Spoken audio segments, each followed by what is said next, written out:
Hello, thank you for joining us for another edition of Trends Talk. I'm Brian Beaulieu, CEO and Chief Economist of ITR Economics, and want to answer some questions that have been coming in recently. Some of them stemming from the webinar that we have been doing for subscribers and our consulting clients. And one of the questions was, why should we trust China's data? They're reporting that there aren't new cases in some of the provinces. Why should we believe them? Well, we're believing them at ITR for several reasons. One, the economic data that the government is releasing is being confirmed by our partners on the ground in China, Interactive Analytics, and by our clients. Our clients are telling us that, yeah, this is what's really going on. And both those sources are also telling us to varying degrees that the numbers are on the wane in terms of new cases in China as a whole. And therefore, some provinces not having new cases except for where people have flown back into the country. Chinese nationals have come home, seems to be legit. It all makes sense. It ties up.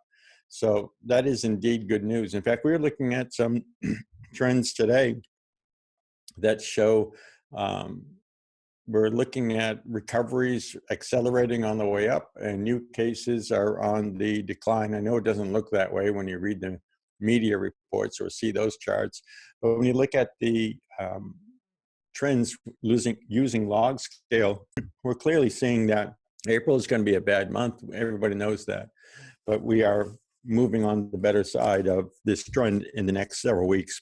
Another question is, let's assume the new cases in the US will start declining early April. I think maybe early April is a little ambitious. We probably won't know for sure other than some prelim data until around mid-April, but let's say early to mid-April, new cases are starting to decline. That's probably when the fatalities will be peaking also.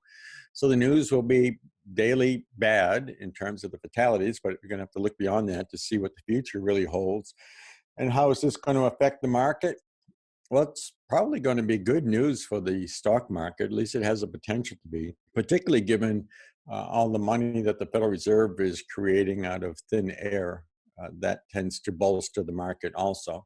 In terms of the broader market, it's also good for seeing GDP begin to lift off the canvas in the third quarter this year, particularly as consumers are not only exiting their homes, but they're starting to go back on vacations and spending more and more money around their homes and that sort of thing. So we think it's good for the stock market, but it's even better for GDP. April is indeed the flux month in terms of the COVID-19. Don't forget, though, that there's still the other black swan, aka these extremely weak oil prices that continue to have us worried. That means even though COVID-19 may be abating in some regions, some sectors of the economy or geographically speaking, others aren't going to feel this. You're going to see more and more pain in the energy sector. None of the politicians seem to be particularly concerned about it. Our oil industry has never been the delight of the Democrats, and the current Republican Party has a lot to be gained by leaving gasoline prices very low. So we're concerned that these low oil prices could drag on ad infinitum into later on in 2020, and that could depress some parts of oil industry and the frackers and the distributors and a whole host of other folks who make their livelihood supporting all of that activity.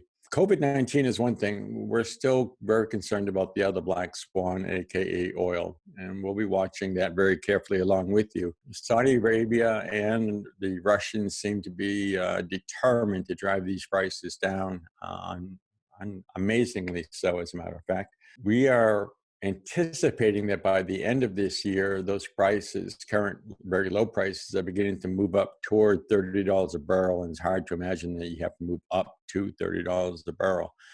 But that's the situation we find ourselves in. If you see that those oil prices, which today are trading at a little over $20 a barrel, are indeed trending toward or maybe even at $30 a barrel by the end of the year, then that's a good sign for the overall economy experiencing more of a broad-based, diversified macroeconomic lift in 2021. If those prices aren't moving up, oil prices aren't moving up by that time, we may have to alter our forecast in terms of the magnitude of overall GDP's ability to rise, certainly industrial productions, based on what we saw in the 2015, 2016 era. COVID-19, it's one story getting all the headlines right now, but it's not the whole story.